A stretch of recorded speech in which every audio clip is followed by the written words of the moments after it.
Hi, I'm Bill Boggs. I teach Intarsia classes at William Holland School in Young Harris, Georgia. Instructors have been doing demos of their various projects, and I thought I'd give it a shot.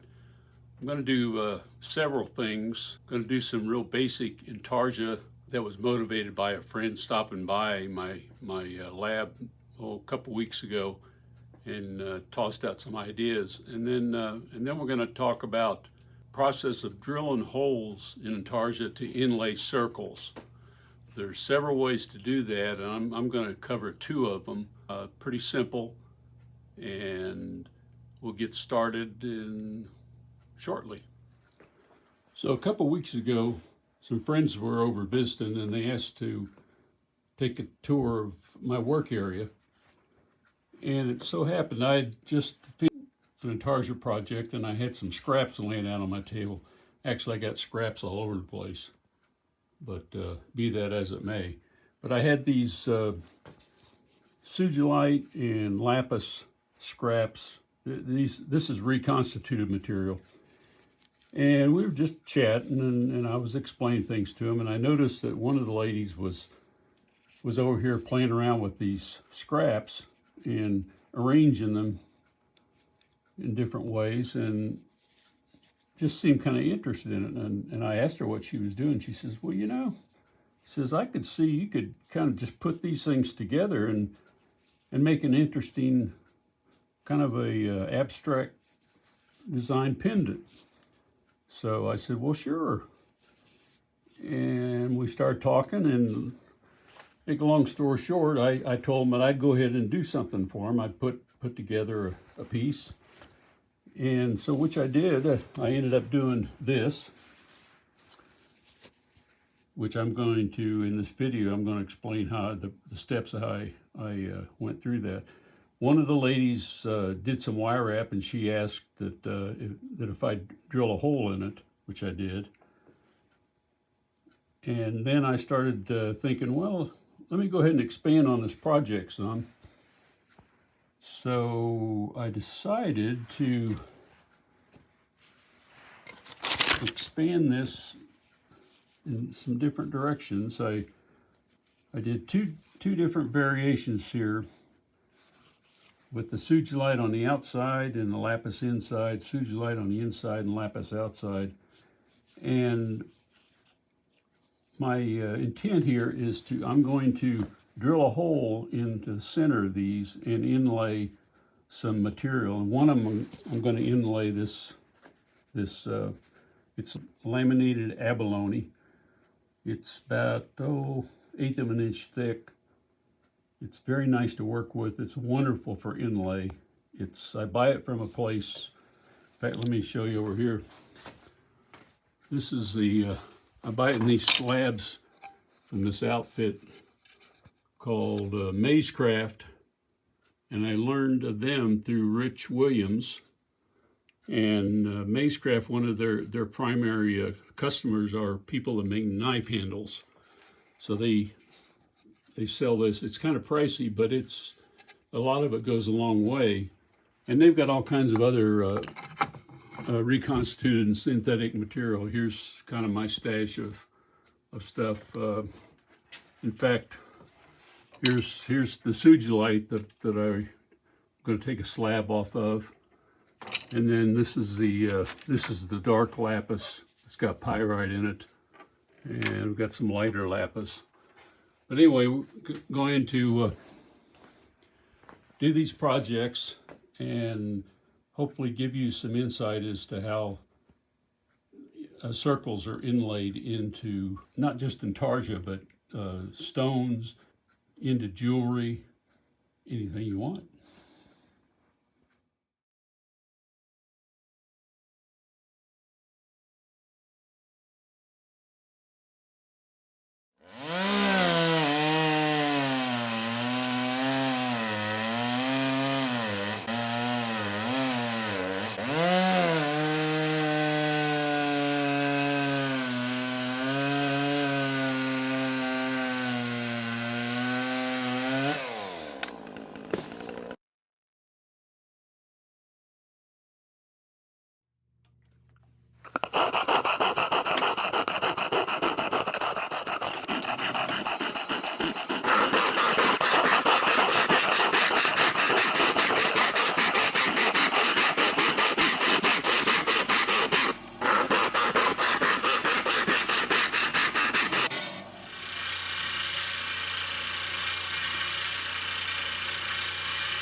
I prefer to use Loctite brand super glue, the gel variety. It gives you a little bit of extra working time, and the applicator is really easy to use. Regular thin super glue works just fine. In fact, some people prefer it. The only thing to keep in mind is that when using a thin super glue, after you've applied it to the surface to be glued, as soon as you bring it in contact with the other surface, they will immediately adhere. There's no second chances.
Now that we have the pieces glued together and created the Intarsia preform, we're ready to polish.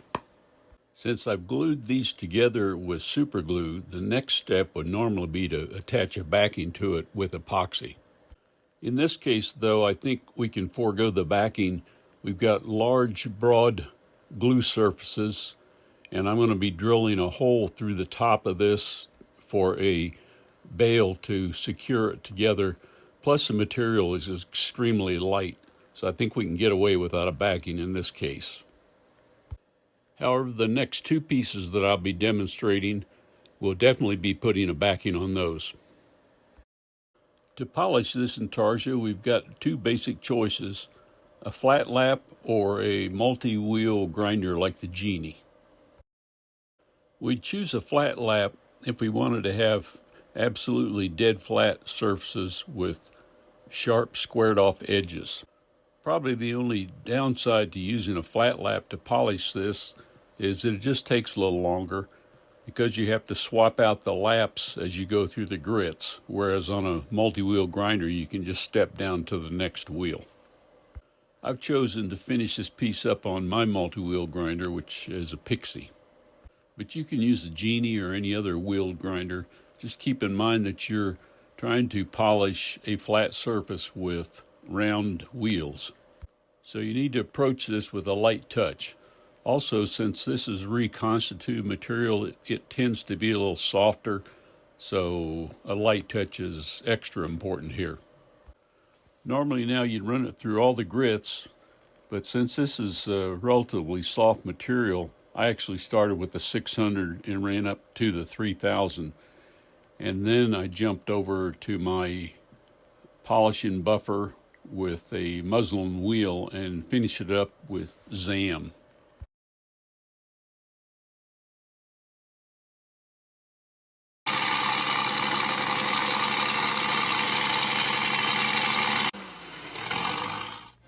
Well, I guess we ought to go with something a little bit smaller. I like to use diamond core drills. This is a 1.5 millimeter drill that I ordered from Rio Grande.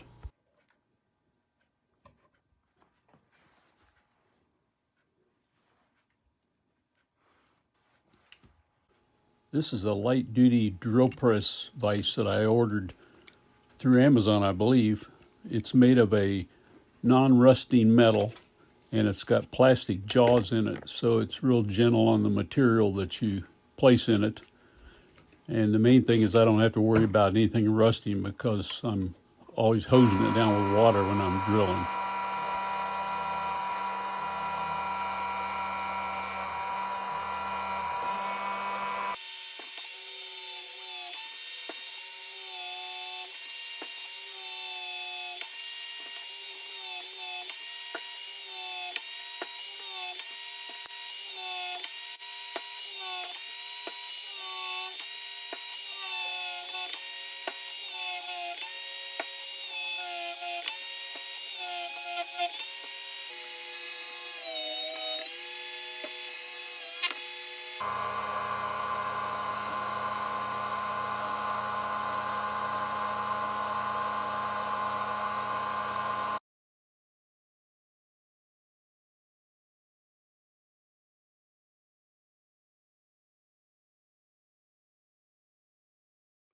Okay, we're done with that piece now.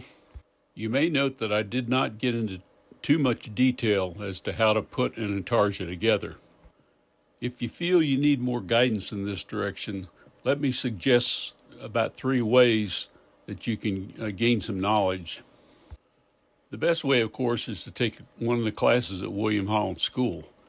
If you can't do that, I'd suggest take a look at the 2 videos out on YouTube that describe in detail the process of putting an Intarsia together. Finally, there's a book called Introduction to Stone Intarsia, which pretty much mirrors all the steps in the YouTube videos. So with those assumptions made, let's proceed ahead and talk about the main subject of this video, which is how to inlay circles into Intarsia. 2 basic methods of inlaying circles will be discussed. They both involve the use of core drills, but these are larger core drills than we use to drill the bead hole with. The core drills that I used to do this project, I actually found at a rock show some years ago, but I looked recently, and you can find these on Amazon and some of the lapidary stores too. The company is SE, which is a company from China, and they make a variety of different sizes of hole saws or core drills. This process ends up being straightforward and easy to repeat. The only downside is it really depends on you being able to find a set, 2 core drills, that one of them will create a hole and the second one will create a plug that fits exactly into that hole. So that usually takes a little trial and error, and that's how I ended up learning this. And it does confine you to a pretty strict design constraints. So like the holes on both of these pieces that I've shown you are identical in size. Okay, the holes we drilled into the reddish brown material was just to demonstrate the process. I picked a relatively soft material to do this with. And so now what we'll do is we'll take one of our finished Intarsia pieces with the sugilite and lapis, and we'll use this process to drill a hole and create a plug of a different material and insert it in. And then after we get done with that will finish the explanation of this methodology of doing round circle inlays in a piece. And then we'll move on to the other process, which is a lot more flexible. We'll start this second project by carefully measuring and then marking exactly where we're going to be drilling the hole to inlay the circle. The core drill we'll use here is roughly 9.2 millimeters in diameter. The head of the drill has two slots directly across from each other. We'll use these two slots to line up with the vertical line that we previously drew. This will help us center the hole in the middle of the Intarsia piece. Okay, ladies and gentlemen, start your engines.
The core drills are hollow, and this makes it easy to remove the plug of material.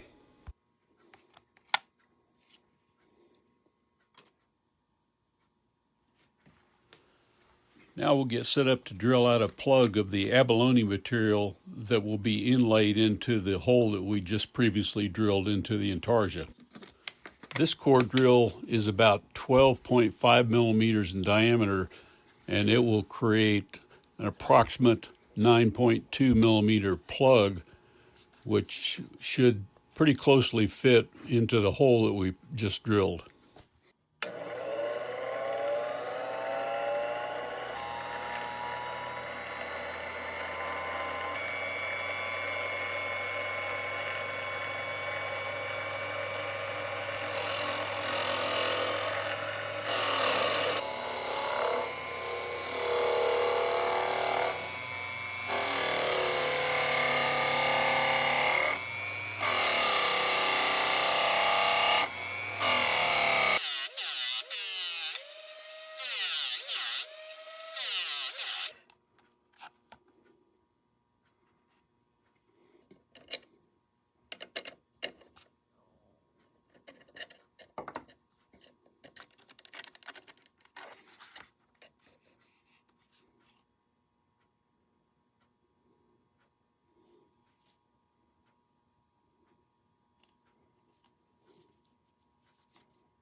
Well, it turns out these Chinese core drills are not precision instruments.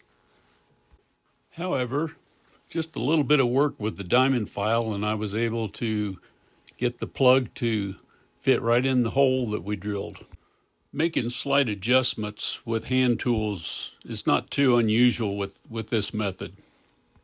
We ended up with a nice tight fit here with no visible gaps.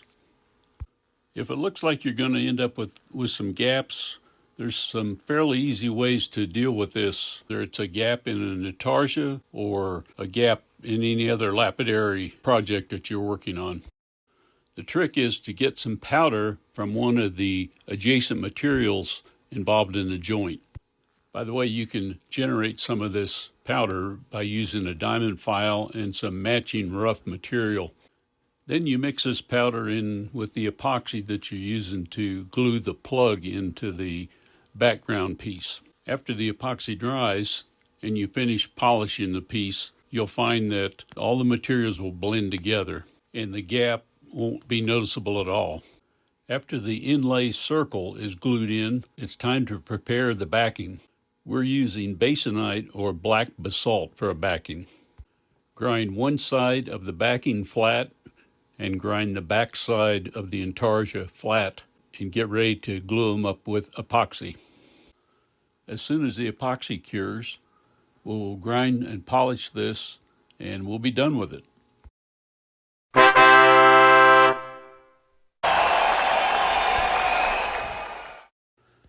Now we've demonstrated one method of inlaying circles, and if you have the right set of core drills, you can easily replicate this process numerous times in different pieces of Intarsia or any other stone.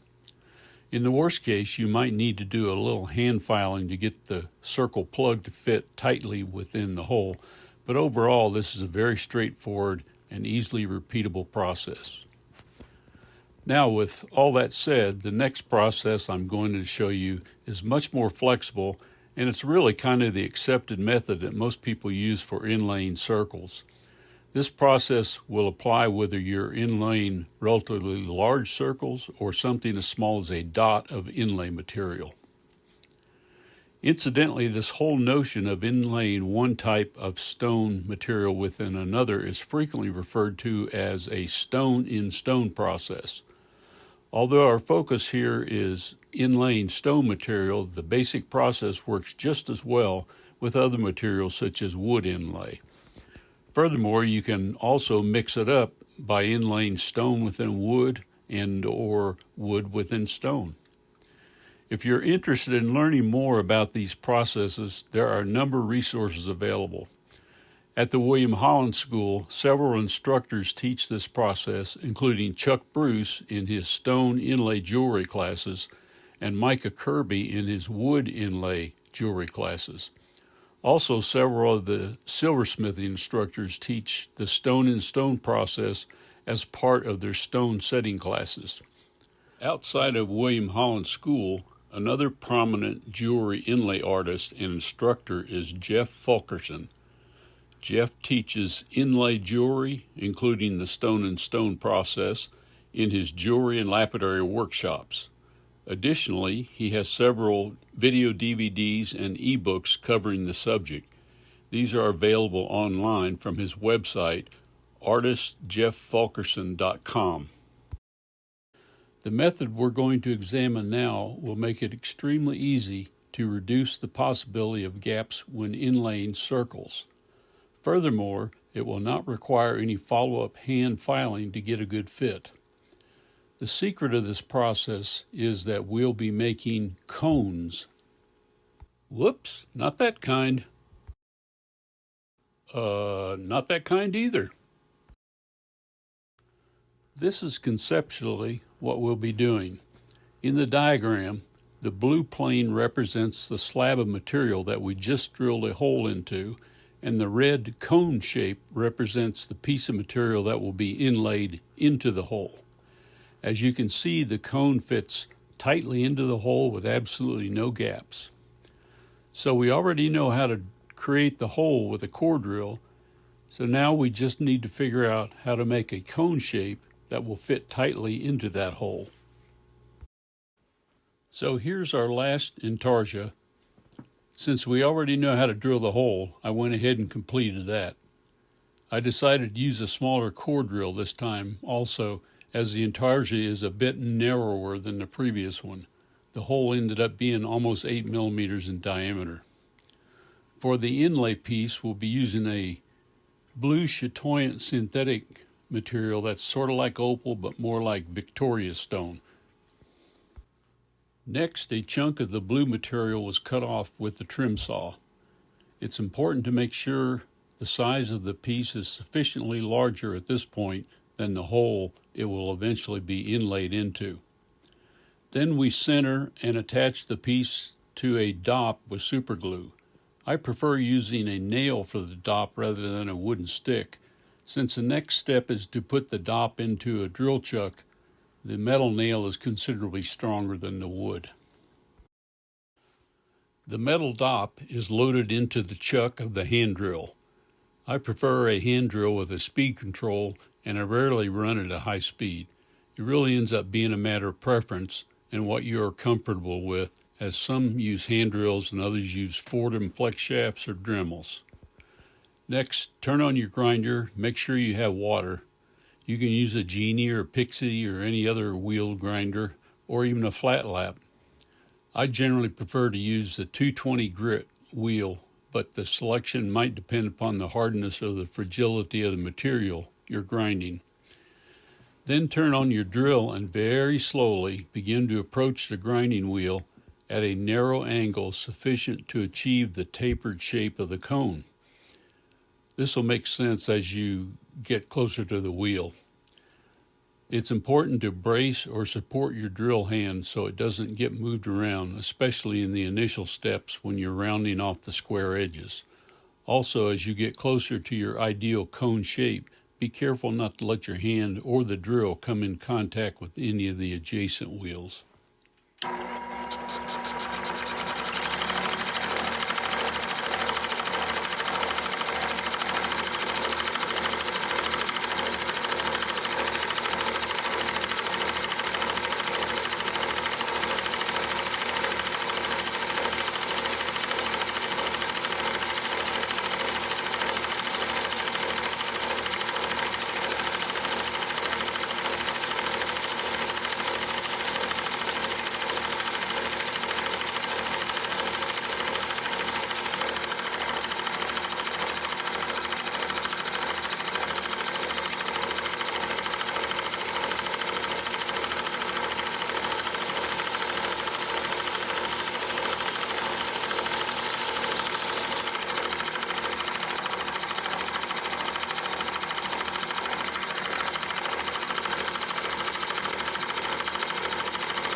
Looks like we have a good fit, so we'll now remove the cone from the dop.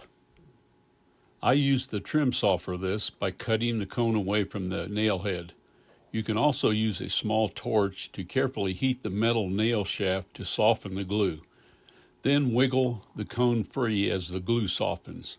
If the cone material is heat sensitive, for example precious opal, you can wrap it with a strip of wet paper towel to minimize the heat transfer.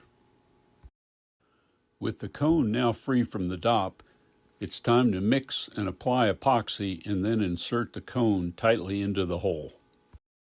After the inlay circle is glued in, it's time to prepare the backing. Once again, we're using basanite or black basalt for a backing. Grind one side of the backing flat and grind the back side of the Intarsia flat and get ready to glue them up with epoxy. As soon as the epoxy cures, we'll grind and polish this and we'll be done with it.